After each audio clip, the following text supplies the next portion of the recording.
Governador, bom dia, uma honra e uma alegria recebê-lo aqui. Eu queria começar, já assistimos tudo que o senhor tem feito do seu governo até agora, mas estamos interessados em olhar para 25. Qual é a agenda? Conta um pouco para a gente da sua agenda para esses próximos 2 anos. Bom, primeiro, bom dia, Zé Olímpio. É uma alegria estar aqui participando do Brasil Conference do Safra. Queria cumprimentar a todos, cumprimentar o Davi Safra, cumprimentar o ministro Levi, nosso Roberto Campos, que acabou de palestrar. Teremos daqui a pouco 2 grandes governadores aí, o Ratinho e o Caiado. E dizer que a agenda de 2025 é dar continuidade àquilo que nós já estamos fazendo. A grande pista e a grande dica está no decreto que nós soltamos, que estabelece o programa São Paulo na direção certa. E o objetivo desse programa é aumentar a nossa capacidade de fazer investimento, porque nós acreditamos que fazer investimento é a maneira de gerar oportunidade. E, de fato, um Estado grande, um Estado rico, vinha com limitações fiscais para fazer investimentos. Então, esse programa tem alguns pilares. O primeiro deles é a redução da despesa, redução do custeio. E a gente, quando começa a entrar na administração aqui, nas oportunidades que a digitalização oferece, a gente vê uma série de maneiras de reduzir o custeio. A gente vê que vários órgãos já são prescindíveis, ou seja, foram criados lá atrás e já não precisam mais existir, já não oferecem um produto, eles podem ser extintos. A gente pode reduzir cargos, a gente pode reduzir pessoal, despesa com pessoal. Foi o que a gente fez na primeira etapa da nossa reforma administrativa. A gente cortou 20% dos cargos. Então, existe um esforço contínuo de redução das despesas, redução do custeio. E isso já está trazendo alguns resultados. O segundo pilar é a realização de concessões e privatizações. Então, nós fizemos aí a concessão do Rodoanel Norte, aliás, o Rodoanel, que era um clamor, né, já foi concedido, já está em obra, e ano que vem... Quantos anos estava parado, governador? Há alguns anos aí. Né? E ano que vem a gente vai começar a operar o Rodoanel, porque ano que vem a gente consegue concluir a ligação Dutra-Fernão.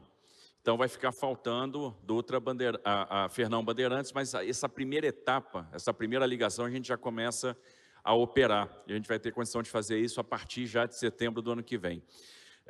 Fizemos a concessão do lote litoral paulista, fizemos a privatização da EMAI, fizemos a privatização da Sabesp, fizemos a concessão do trem Intercidades Campinas-São Paulo. Então, nós vamos continuar fazendo concessões. Temos agora poucas oportunidades para fazer privatizações, porque boa parte das empresas que remanescem são empresas que são candidatas à extinção, não à venda. Elas não são empresas privatizáveis, são empresas, de fato, que devem ser extintas. Então, mas nós vamos continuar nessa programação e fazendo outras concessões de infraestrutura. Nós temos o terceiro pilar, que é o pilar da renegociação da dívida do Estado. E isso acontece porque hoje a gente tem uma condição de pagamento, a gente paga a nossa dívida, só que a gente paga e o estoque cresce. O que a gente quer? Pagar o serviço da dívida e ver o estoque caindo. E isso liberaria um espaço para fazer despesa de capital também. E o quarto pilar é a revisão de benefícios tributários, benefícios fiscais. O Estado tem muito benefício fiscal e vários desses benefícios são obsoletos. Então, a gente tem um gasto tributário elevadíssimo, na casa de 70 bi ano, e a gente tem condição de reduzir bastante, porque tem aqueles benefícios que já não fazem o menor sentido. Ele já não tem reflexo na geração de CAPEX, ele já não tem reflexo na geração de emprego, são benefícios que não alteram share, são benefícios que não interferem na competitividade, portanto, é colocar dinheiro na mesa. Com isso, a gente amplia, e muitas vezes, a capacidade de fazer investimento do Estado. Só para você ter uma ideia, primeiro ano de mandato passado, primeiro ano do nosso mandato, a gente aumentou o investimento em 3 vezes. A gente sai de 8 bi para 24 bi. Esse ano a gente vai fazer 30, e ano que vem a gente quer fazer perto de 40. Então, esse é um pouco o salto que a gente quer dar. Vamos continuar positivando, transformando, tornando viva aqui no Estado de São Paulo a lei da liberdade econômica. Era um Estado muito burocratizado, pouco digital.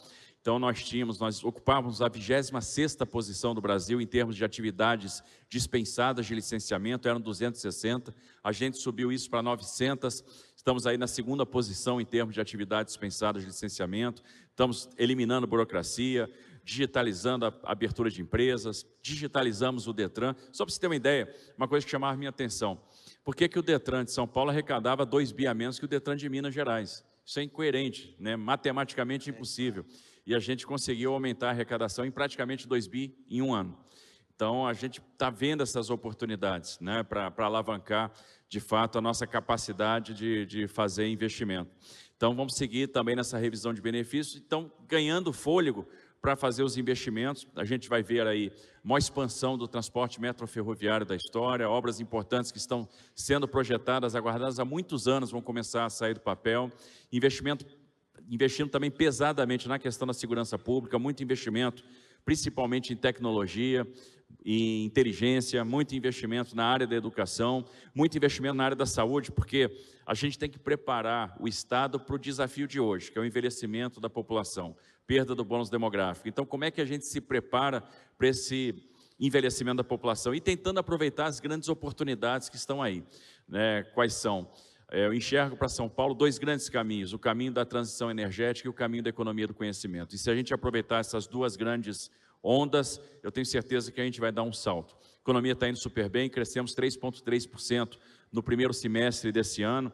Isso é relevante para uma economia que representa 1/3 da economia brasileira. Geramos 500 mil postos de trabalho formais e estamos indo bem e vamos continuar. Que ótimo. De tédio você não morre nesses 2 anos. Quanta coisa para fazer. Mas eu queria me aprofundar um pouco, o governador, na segurança pública e no combate ao crime organizado, que é um tema que tem atraído grande interesse como uma das suas bandeiras do seu governo tem sido implementar essa política de segurança. Como é que você vai fazer isso e qual é a gravidade do problema que temos? Porque isso é uma coisa, às vezes, silenciosa, que a gente não percebe, porque, diferente do Rio de Janeiro, você não tem conflitos entre facções, então lá isso fica mais claro. Aqui em São Paulo a gente não vê, mas a impressão é que o problema é maior do que parece. Olha, eu diria que o crime organizado é o principal risco do Brasil, sem sombra de dúvida. A gente tem discutido muito, por exemplo, a questão fiscal, etc. Agora, quando a gente pega a economia brasileira, é uma economia que passou por um processo brutal de reformas de 2016 para agora. Temos aí um governo, de fato, que gasta muito, mas você mexe 3, 4 alavancas, você devolve o Brasil para o eixo, né? Você tem aí uma quantidade enorme de reserva, você tem superávit de balança aí que vai ficar na casa de 90, 100 bi, ou seja, nós temos condição de arrumar o rumo. Agora, o crime organizado, de fato, é um risco estrutural. E qual é o principal risco? A infiltração do crime organizado nos negócios lícitos para lavar o dinheiro do tráfico internacional de drogas. Porque quando o crime se infiltra no negócio lícito, ele acaba destruindo a competitividade de quem está jogando dentro da regra do jogo. E aí nós temos outras questões subjacentes. Por exemplo, a infiltração no poder político. O financiamento de campanhas para vereadores, para prefeitos. E, obviamente, quando há esse financiamento, depois há a troca, porque isso vai voltar na forma de contratos de prestação de serviço, organizações sociais de saúde, licitações para empresas de coleta e tratamento, para coleta de lixo. O crime é muito sofisticado. Por exemplo, muito se discute, e isso sempre me intrigou, a existência de uma cena aberta de uso, a existência da Cracolândia, há tantos anos aqui em São Paulo. E a pergunta que você me fez é o seguinte: por que esse negócio está aí há tanto tempo? E aí a gente tem que entender o grau de sofisticação por trás disso. Porque o grande business da Cracolândia é imobiliário. A degradação do centro interessa para o crime, porque aí eles jogam os preços dos imóveis para baixo, compram todos os imóveis, mantêm a operação de uma série de negócios irregulares. É o ferro velho que é irregular, a reciclagem, a pousada, o hotel, que servem única e exclusivamente para lavar dinheiro. São pontos de receptação de material roubado e de venda de droga. E aí a gente tem aquela situação daquele hotel no centro, que tem como proprietário um beneficiário do Bolsa Família e tem uma movimentação de 300 milhões de reais por ano. Um esquema de pirâmide onde o dinheiro vai sendo transferido de mão a mão até chegar em 2, 3 empresas que estão no nome de sintonias finais, ou seja, pessoas graduadas da organização criminosa. E quando a gente entende como é que isso funciona, a gente começa a atuar na logística do crime. Então, quais são os bunkers? Onde é que estão os centros de distribuição? Quem opera a receptação?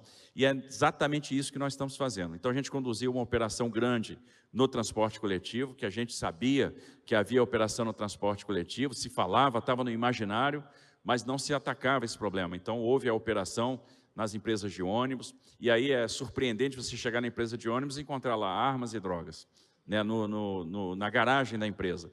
A gente está fazendo operação nas prefeituras, porque detectamos esse vínculo com determinadas prefeituras, onde havia essa infiltração no poder político e a devolução de dinheiro de campanha na forma de contratos de prestação de serviço de terceiro. Entramos agora na logística do crime no centro da cidade de São Paulo, né, que é uma logística sofisticada. Então, com o fechamento de vários estabelecimentos, a cassação de registro de funcionamento, vamos fazer a desapropriação dos imóveis.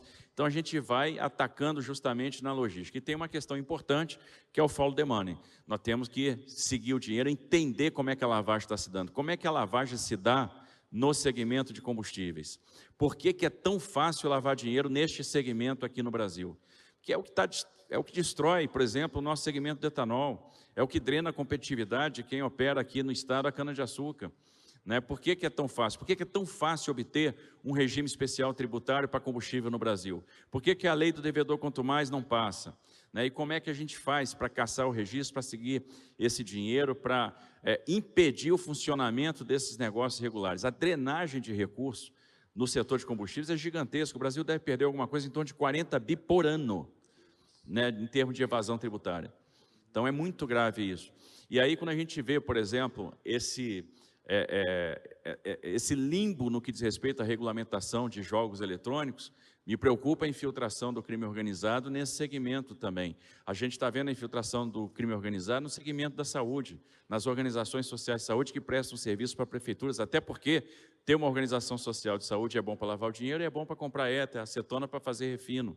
A gente está vendo a infiltração numa série de negócios. Então, seguir o dinheiro, ter inteligência, coordenar o esforço com o COAF, com Receita Federal, Receita Estadual, Ministério Público, inteligência das polícias, é fundamental. Entender que nós temos algumas instalações críticas é de suma importância. Por exemplo, como é que o Porto de Santos pode ser o segundo maior porto exportador de droga do planeta?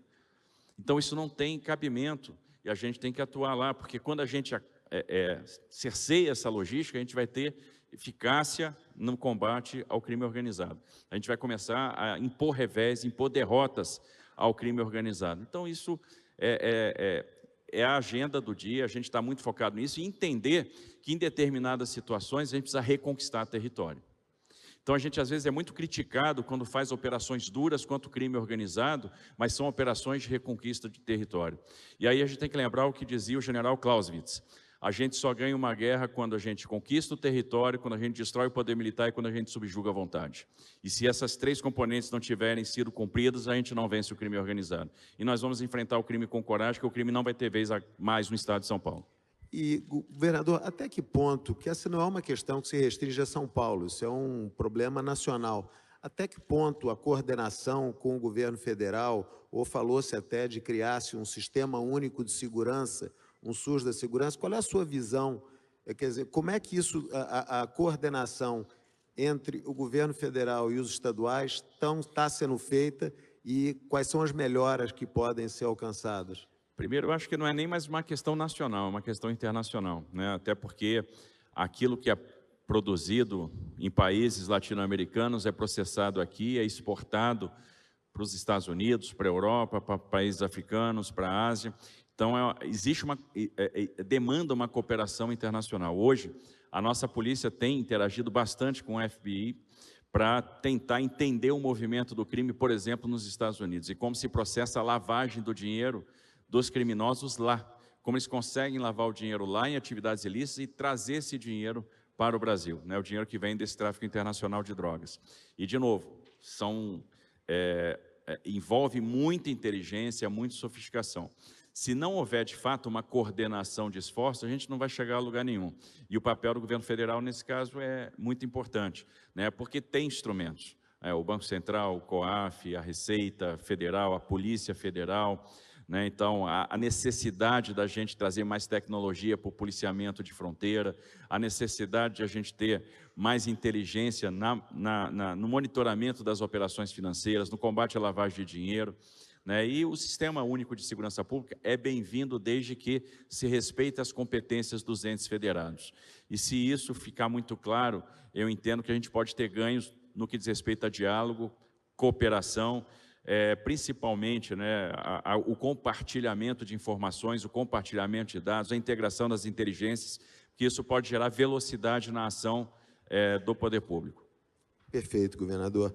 Governador, vamos passar para outro tema super importante, que é a educação, que o senhor também mencionou. E a rede estadual de ensino de São Paulo teve um desempenho ruim no IDEB, assim como vários outros estados tiveram também desempenho fraco, caindo em 23 para um patamar inferior ao do pré-pandemia e piorando na comparação com outros estados.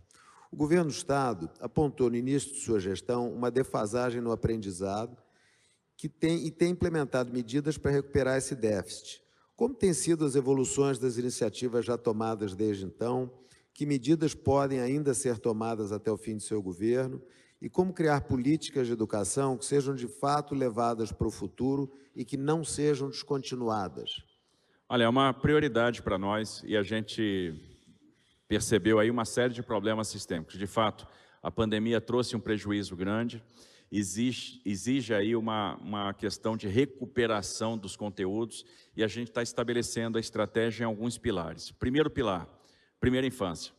Por incrível que pareça, o estado mais rico da federação tem várias cidades que não têm creche.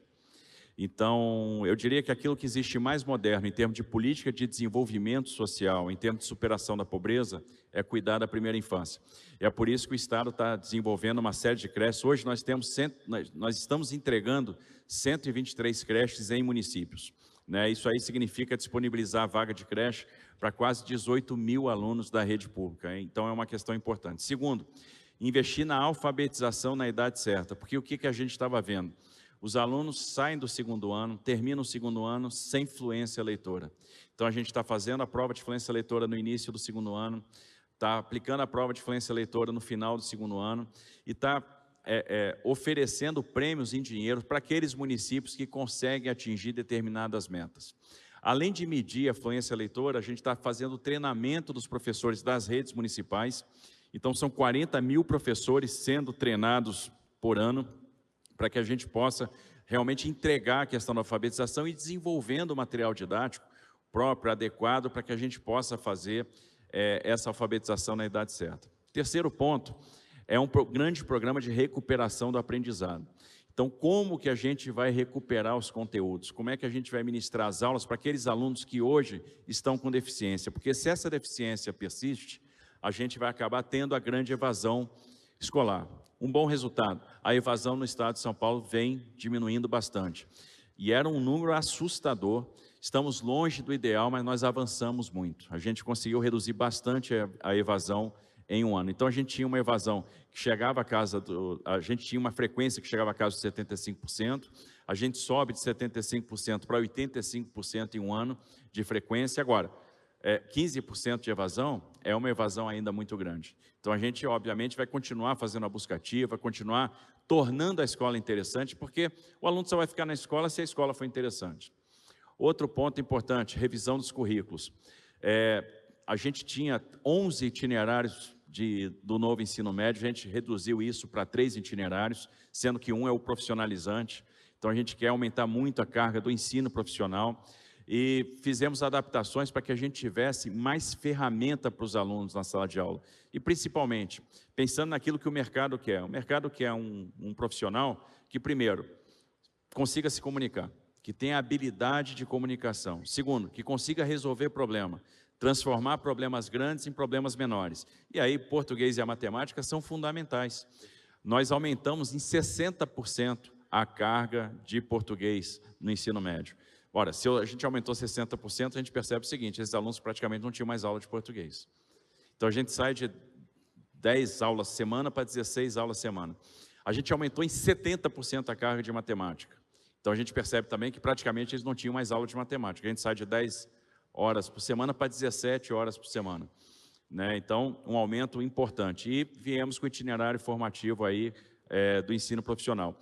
A gente está aumentando bastante o número de vagas para o ensino profissionalizante, isso é uma forma também de manter o interesse e dar a dupla formação, diploma do ensino médio, o diploma do ensino profissional. Então, a gente sai de 70 mil alunos do ensino profissional para 170 mil alunos do ensino profissional na rede pública estadual, fora os 230 mil alunos que estão no Centro Paula Souza. Então, a gente aí está profissionalizando 400 mil alunos do ensino médio. Então, qual é o nosso objetivo? Era sair dos 9% que nós tínhamos de ensino profissionalizante e chegar a 45% de ensino profissionalizante, que aí já é um padrão OCDE. Então, aí a gente começa a dar ferramenta e abrir portas para esses alunos ingressarem no mercado de trabalho. E desenhando os cursos de acordo com a vocação econômica de cada uma das regiões, para a gente também não ministrar cursos que não fazem sentido e não vão ter aderência com o mercado, ou seja, esse profissional que vai ser formado depois não vai ser absorvido pelo mercado. Estamos introduzindo uma série de ferramentas para que a gente possa acompanhar o aprendizado. Criamos o programa de intercâmbio, que é o Prontos para o Mundo. Então, a gente está pegando os alunos do 9º ano do ensino fundamental, eles estão fazendo a prova de idioma. Os melhores classificados, os 70 mil melhores, até 70 mil alunos, a gente oferece o curso de idioma pago pelo Estado, e desses, até os 1.000 melhores, a gente manda para o exterior para fazer o intercâmbio em país de língua inglesa. Então, a primeira leva vai sair no início do ano que vem, então eles passaram por esse processo. Ano passado, fizeram a prova de seleção, este ano fizeram o curso de idioma e ano que vem estarão no exterior fazendo o intercâmbio. Vão passar 3 meses fora do Brasil, em país de língua inglesa, Canadá, Irlanda, Austrália, Reino Unido, Estados Unidos.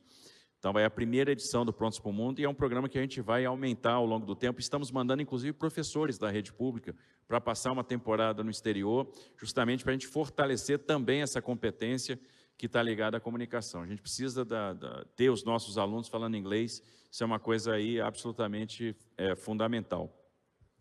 Estamos aí com muitas ferramentas de redação, tarefa de casa, aplicando a prova paulista e acompanhando performance, porque os 2 grandes indicadores, performance e frequência. Performance, a gente criou o bônus para os professores que está vinculado à performance. Então, isso era um desafio, né? Porque os professores tinham muita resistência, o sindicato, a terem uma avaliação de performance, ter um sistema mais meritocrático, não é isso? Tem, mas assim, tem coisas que a gente tem que chegar e fazer. Então, por exemplo, era comum aqui no estado de São Paulo a gente ter o pagamento de bônus que virava um 14º salário e completamente desvinculado do atingimento de metas. Agora não. A sua turma cresceu na prova paulista, cresceu, então você vai ter bônus. Não cresceu, não atingiu determinada meta, não atingiu determinado indicador, então você não tem bônus. E a gente tem 2 patamares de bônus, de acordo com o desafio que você está impondo. Se você cresce um delta, você tem um bônus que é 1 salário. Se você cresce um delta maior, você tem um bônus que é 2 salários. E a gente vai calibrando isso de acordo com o desafio que está sendo imposto a cada escola. Por quê?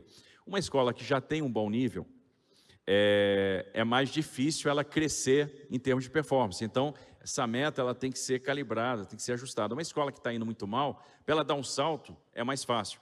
Então, o bônus leva em consideração esse salto. Uma coisa que a gente vê, as melhores escolas de São Paulo estão naquelas cidades onde a gente tem melhor performance na alfabetização na idade certa também.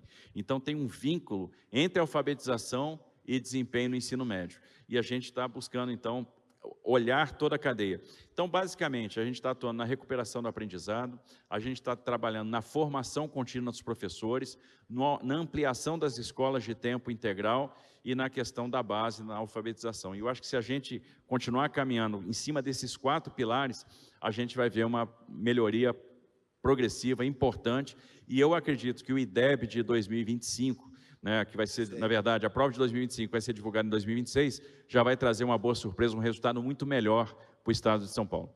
E tem uma curiosidade sobre o uso de tecnologia na educação, até que ponto vocês têm introduzido tablets ou, enfim, maneiras digitais dentro das escolas? Queria que o senhor comentasse. Olha, é fundamental, até porque o aluno de hoje é diferente do aluno do nosso tempo.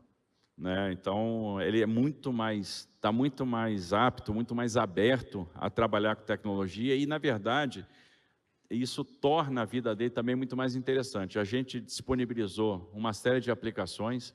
Então, por exemplo, hoje o nosso aluno da rede pública já está fazendo redação que é corrigida por inteligência artificial. E aí a gente vai monitorando, sala de aula por sala de aula, quem está fazendo a redação, quantas redações são feitas. E é interessante que tem uma adesão forte dos alunos a isso. Então, a quantidade de exercícios que são feitos, a gente passa a tarefa de casa digital. O aluno faz a tarefa de casa na plataforma. A gente corrige a tarefa de casa na plataforma e vê quem fez a tarefa de casa e quem não fez a tarefa de casa. O aluno tem a plataforma de matemática. O aluno tem uma plataforma que está à disposição de preparação para o Enem, plataforma gratuita, contratada pelo Estado, disponibilizada para esses alunos, né? Então, e a gente está vendo um engajamento cada vez maior. É o aluno entrando lá na plataforma de matemática, fazendo exercício, fazendo a sua redação, fazendo a sua tarefa de casa, fazendo a prova paulista, e aí o resultado também sai imediato. Então, a gente está fazendo as provas na ferramenta. Então, isso tem mostrado aí uma aderência muito grande. É óbvio que existe um tempo de maturação, de preparação da rede para isso, de adaptação. Isso não substitui aquilo que é tradicional, isso não substitui o livro didático, mas é importante a gente trazer para o aluno aquilo que ele quer. Como a gente está trazendo também a programação para dentro da sala de aula, a gente está trazendo a robótica para dentro da sala de aula, e os resultados estão sendo muito interessantes. Ótimo, muito, muito bom saber. Vamos mudar agora para um assunto que é da sua especialidade, que são investimentos em infraestrutura. O senhor, que foi ministro de infraestrutura, tem muita experiência nesse segmento.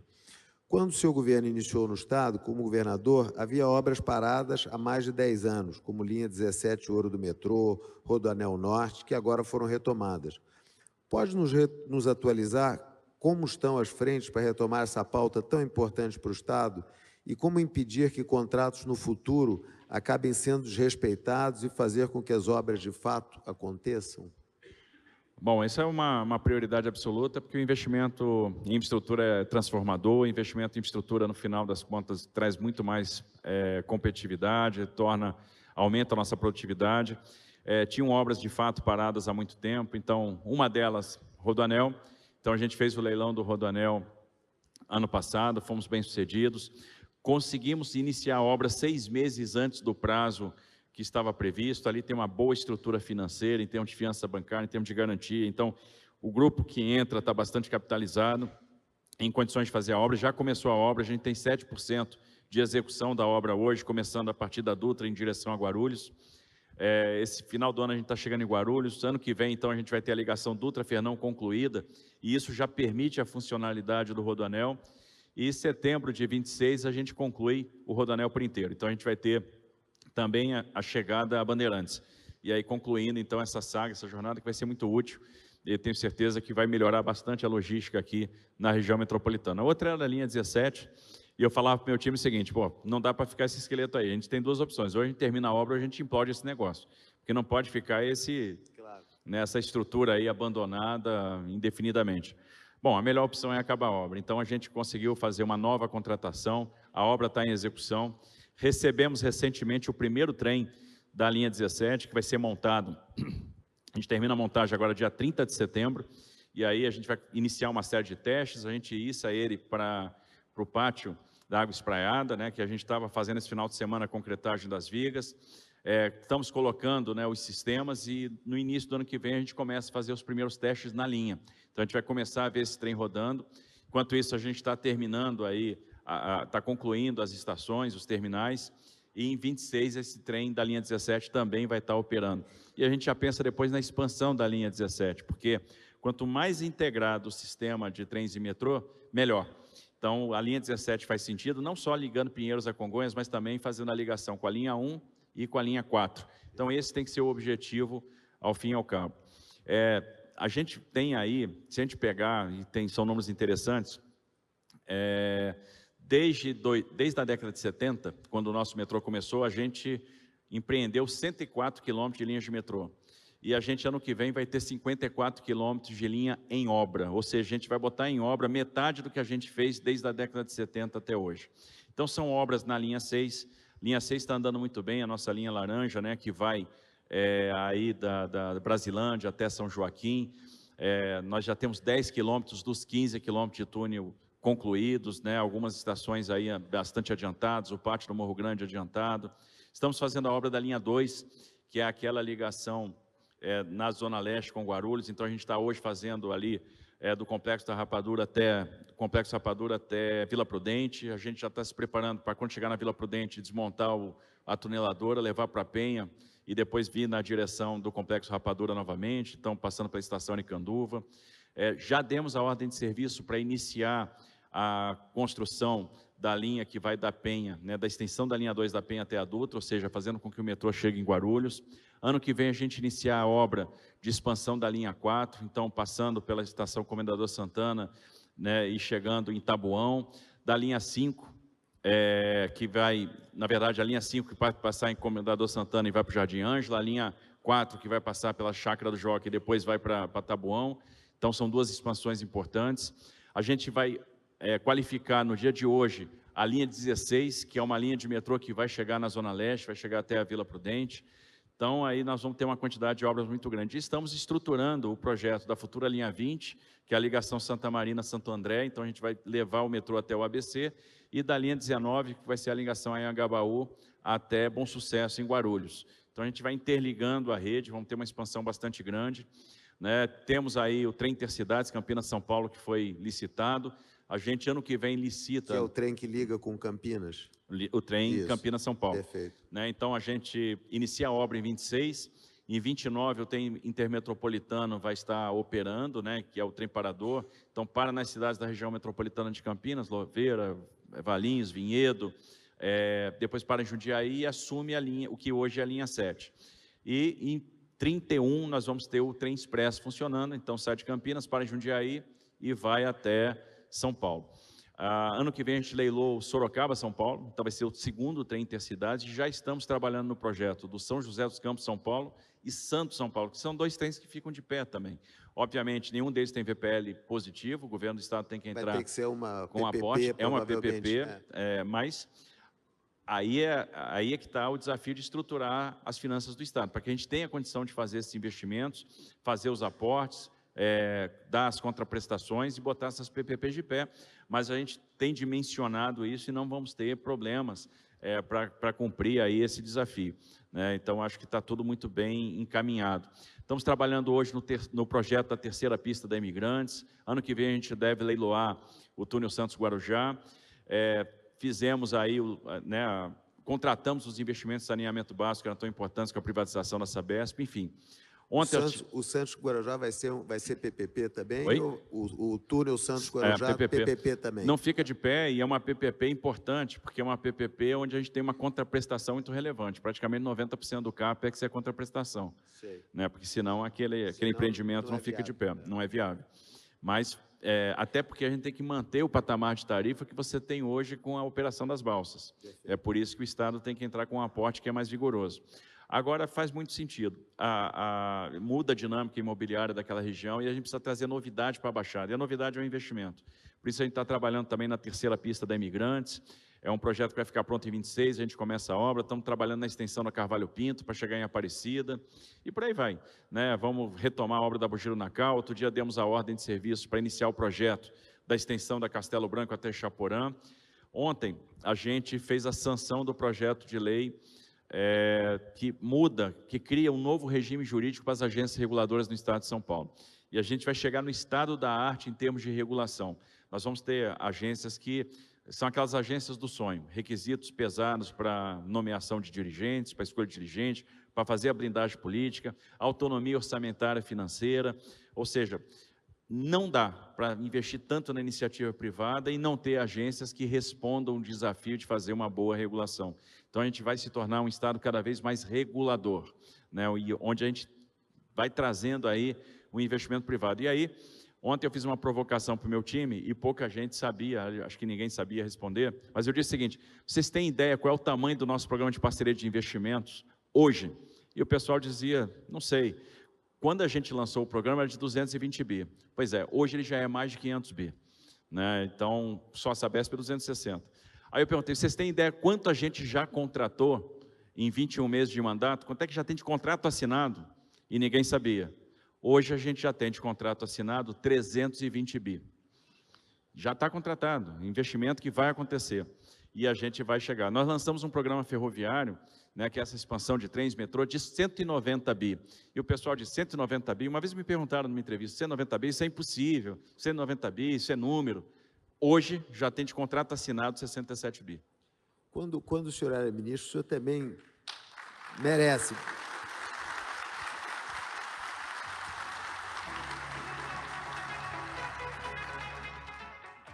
durante seu ministério, o senhor também promoveu uma série de concessões, etc., e atribui-se parte desse crescimento que está acontecendo agora a concessões que foram feitas. Algumas estatísticas que o senhor podia Olha, isso é dividir com a interessante. gente? Vamos lá. Eu sempre digo que o Brasil... Herdou-se essas concessões e esses investimentos aprovados. O pessoal é sortudo para lá caramba aí atrás. que chegou, né? Porque, primeiro, pegou uma inércia que foi gerada aí nos últimos anos. O Brasil passou por um volume brutal de reformas de 2016 para agora. Eu digo que 2016 é um ponto de inflexão, que a gente migra de uma era anti-business e ingressa numa era pró-business. Em 2016 é criado o Programa de Parceria de Investimentos, na época, na Presidência da República. E esse programa fez de leilões, em 2 anos e meio, 127 leilões. Contratou um volume grande. Houve a retomada, por exemplo, dos investimentos no setor de óleo e gás, que era um setor que estava paralisado. Então, se mexeram algumas alavancas, se acabou com a questão do regime de exclusividade da Petrobras no pré-sal, então saiu da exclusividade, virou preferência, se mudou a política de conteúdo local, se flexibilizou esse negócio, prorrogou o regime do Repetro, consequência, os leilões voltaram. Então, só na jornada do óleo e gás, nos últimos anos, se contratou alguma coisa em torno de 400 bi de investimentos, até um pouco mais, e é um investimento que irradia para muitas outras cadeias. No Ministério da Infraestrutura, a gente fez 83 leilões de infraestrutura em 3 anos e 3 meses. Dá um volume bastante grande. E quando a gente soma o que foi com o marco de saneamento, em 1 ano a gente chegou a contratar 60 bi. Só o contrato da Sabesp agora, 260 bi. Então a gente vê o poder do marco do saneamento em termos de transformação e geração de investimento. Eu diria que o saneamento é o nosso novo pré-sal, né, pela capacidade de gerar investimento no Brasil inteiro. Então, quando a gente vai somando essas coisas, a gente contratou aí investimento com iniciativa privada na área de infraestrutura mais de R$1 trilhão nos últimos anos. Incrível. E aí, falando também mais de saneamento, quer dizer, houve a privatização da EMAI, houve a privatização da Sabesp. Como é que está saneamento pós-Sabesp? Quer dizer, quais são as novas avenidas? Temos aí uma porção de municípios com concessões. Como é que o senhor está vendo isso? Esse é um tema da maior relevância, né? Eu acho que valia a pena a gente falar um pouco de Sabesp e depois eu vou falar do que não é Sabesp. Então, falando de Sabesp, eu sempre disse que a Sabesp era um dos projetos mais importantes do governo do Estado. E o pessoal dizia para mim assim, pô, mas vocês vão fazer a privatização, ninguém conseguiu fazer. Eu digo, claro que a gente vai. E vamos fazer ano que vem, né? Isso falava ano passado. Mas é possível fazer a privatização da Sabesp em 1 ano e meio? Eu digo, é possível. O pessoal, não é possível. Eu digo, é possível, nós vamos fazer. Mas ano que vem é ano eleitoral, não tem problema, ano eleitoral é oportunidade, nós vamos fazer a privatização. E fizemos. E foi uma grande operação. E o interessante é que está tudo muito encaixado em termos de modelo. Observe que a gente, primeiro, fazer a privatização é proteger a Sabesp. Isso é uma coisa que os apóstolos do atraso, né, que faziam oposição à privatização da Sabesp, não entendiam. Por que é proteger a Sabesp? Porque a Sabesp tinha 374 contratos-programa com os municípios. E esses contratos tinham datas de validade diferentes no tempo. Então, à medida que um contrato acaba, tem que ser feita uma nova licitação. Essa licitação pode ser vencida pela Sabesp ou não, né? E mais, ou então o município vai ter que constituir uma autarquia. Se a gente começa a perder os mercados relevantes, e vamos lembrar que hoje 11 municípios financiam os outros 360, a Sabesp vira deficitária da noite para o dia. Se ela perde o mercado de Osasco, se ela perde, por exemplo, o mercado de São Paulo, ela vira uma empresa deficitária. E aí a gente começa a precarizar a capacidade de realização de investimento dessa empresa. Então, esse movimento da privatização é um movimento que protege a empresa. Tanto é que os servidores perceberam isso. A gente não teve oposição interna à privatização. Eles enxergaram isso como uma oportunidade. Segundo, a gente teve a oportunidade de alinhar os instrumentos de planejamento, que cada documento falava uma coisa. O plano de negócio da Sabesp ia numa direção, os planos municipais de saneamento iam noutra. Então, a gente uniformizou esses instrumentos de planejamento. Com o novo contrato, a gente vai alcançar quem não era alcançado. Então, 1 milhão de pessoas não tinham nenhum dos 3 serviços da Sabesp, nem água, nem coleta de esgoto, nem tratamento de esgoto. Você tem 5 milhões de pessoas que tinham água e coleta de esgoto, mas não tinham tratamento. Então, a gente está levando o serviço de saneamento para quem estava na área rural, para quem estava nos núcleos informais consolidados, para quem está nas áreas de favela. Muito se discute, por exemplo, despoluição do Tietê, despoluição do Pinheiros. Como isso seria possível as cidades do Alto Tietê só tratam 50% do esgoto. Se Guarulhos, que é a segunda maior cidade do estado, só trata 20% do esgoto. Se a cidade de São Paulo trata 83% em relação ao que é coletado, mas não coleta nos núcleos informais, não coleta na favela. Essa é a realidade que a gente vai mudar com esse novo contrato. Um primeiro grande ciclo de investimentos até 2029, 68 bilhões de reais, 28 só na cidade de São Paulo. Um segundo ciclo até 2034, que aí é o ciclo onde a gente vai cuidar da resiliência da rede, para acabar com a intermitência, para acabar com as perdas, vamos trabalhar na sensorização.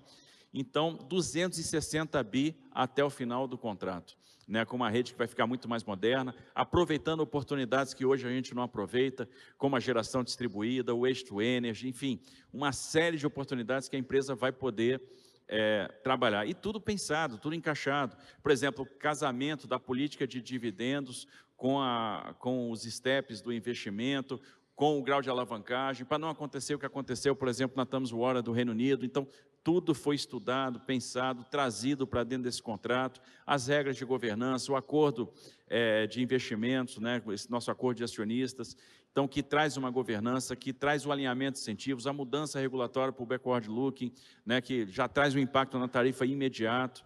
E uma coisa interessante, todo mundo falava, né, a regulação por base de ativos, a tarifa vai explodir. Não vai, porque a gente cuidou disso também. É natural que quando a gente faz muito investimento, a base de ativo cresce, a tarifa acompanha, e a gente criou um mecanismo para isso. Ou seja, eu tenho a curva tarifária original da Sabesp, baseada no plano de negócios, 56 bi até 2033, e eu vou caminhar sempre abaixo dessa curva. Como? Primeiro, pela mudança regulatória. Segundo, pelo aporte de parte do valor de venda na companhia. Terceiro, pela devolução, pela entrega do dividendo do Estado. Eu ali incentivo, porque o privado quer dividendo, eu também quero, só que eu aporto meu dividendo na companhia, e com isso eu seguro a tarifa. Sem destruir valor para o acionista, eu devolvo para o cidadão, eu garanto para o cidadão uma participação no resultado da companhia na forma de modicidade. Isso é muito moderno.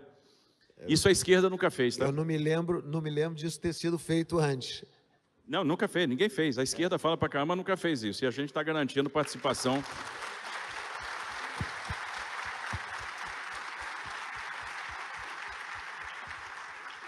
Você vê que os caras de direita e os liberais fazem política social melhor do que esses caras aí, tá? Mas, enfim, então a gente bolou esse negócio e aí eu estou muito tranquilo com relação ao futuro do saneamento básico naqueles municípios atendidos pela Sabesp. E os demais? Isso. Que nós temos 371 dos 645 atendidos. Bom, nós criamos um programa que é o Universaliza SP. E esse programa, obviamente, tem uma adesão voluntária, mas mais de 170 municípios já aderiram. E o que a gente quer fazer com isso? Organizar os municípios por clusters, por bacias. Por quê? A beleza do saneamento básico e a eficiência está no compartilhamento da infraestrutura, na regionalização. E aí nós vamos pegar os municípios que aderiram, 4, 5, 6 municípios, vamos estruturar um projeto de concessão. E aí nós vamos fazer a concessão desse serviço, para que a gente possa realmente oferir esse benefício da regionalização, da infraestrutura compartilhada, trazer o ganho de eficiência, os ganhos de rede. Por exemplo, aqui em São Paulo, nós temos vários municípios exclusivamente dependentes do aquífero Guarani. Nós temos um problema hídrico, de balanço hídrico. E, às vezes, tivemos aí uma estiagem grande, 15 municípios em situação de emergência, pedindo intervenção do Estado. E eu falava muito com os prefeitos, bom, você quer que a gente entre lá, faça um desassoreamento de curso d'água, dê um outorga especial, faça perfuração de um poço, faça uma nova obra de adução, mas como que eu vou botar dinheiro se você perde na sua rede 50%?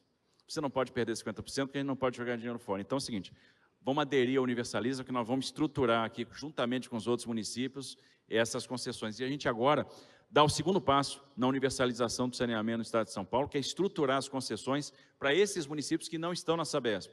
Então, eu diria que a Sabesp está bem equacionada. E aí a Sabesp pode competir por essas concessões, exatamente. Não é isso? Exatamente. Foi o que eu sempre falei.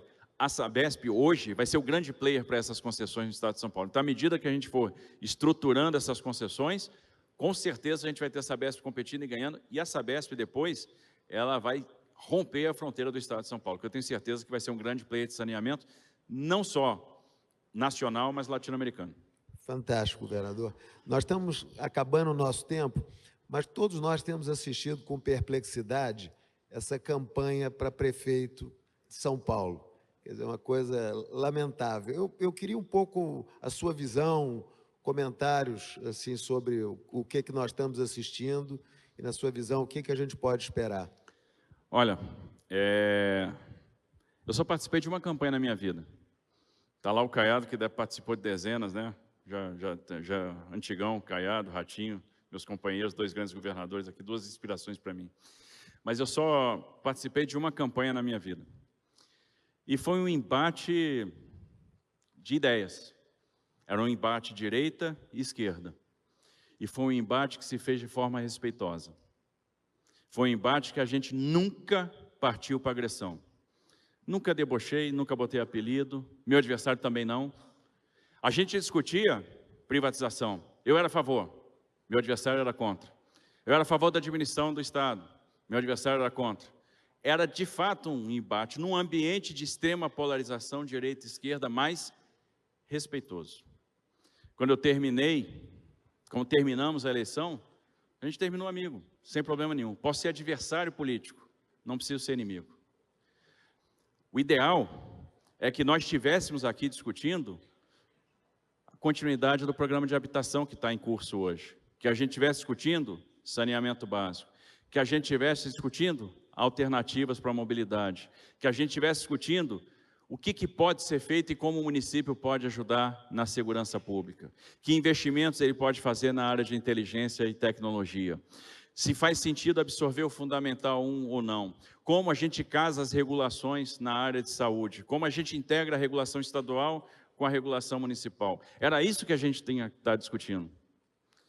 Infelizmente, tem gente que não tem conteúdo para discutir, não tem o que apresentar. E, infelizmente, alguns caras desses ainda seduzem muitas pessoas, muitos jovens, tem muita gente iludida, tem muita gente de olhos fechados. A pergunta é, qual é a cidade que a gente quer para o futuro? O que nós queremos para São Paulo? Onde é que a gente quer chegar? Né? Qual é o nosso projeto de sociedade? Porque é muito fácil responsabilizar o Estado, a Prefeitura, por determinadas coisas. Quanto de lixo a gente recolhe no Rio Pinheiros, no Rio Tietê? Outra coisa, a gente acha de fato que o problema da Cracolândia é um problema do Estado? Não é. É um problema da Prefeitura? Também não é. É um problema do Judiciário? Não é. Do Ministério Público? Tampouco. Da mídia? Também não. Da iniciativa privada? É um problema de todos nós. É um problema da sociedade, é um problema de pacto social. O que a gente quer? Porque se a gente quiser resolver aquilo, a gente vai resolver. A gente tem a receita. Agora tem que estar todo mundo trabalhando junto. Porque se isso não acontecer, a gente não vai chegar a lugar nenhum. Está na hora de a gente trabalhar juntos, está na hora da gente se enxergar como sociedade. O que eu quero para o meu futuro? Porque senão a gente vai apequenar o debate e a gente vai transformar um momento importante, que é o de formação de convicção, num circo. Eu acho que isso é muito ruim. Eu tenho vergonha, como governador do Estado, de assistir o debate para a Prefeitura que está acontecendo. Porque eu quero pensar futuro e a Prefeitura de São Paulo é fundamental para o governo do Estado. Porque se a gente quer fazer a diferença lá na ponta, Prefeitura e governo têm que trabalhar juntos. Perfeito, governador. Chegamos ao fim do nosso tempo. Queria agradecer demais, lhe cumprimentar por tudo que o senhor tem realizado e lhe desejar muito sucesso pelo que lhe espera pela frente. Muito obrigado. Muito obrigado aí pela oportunidade.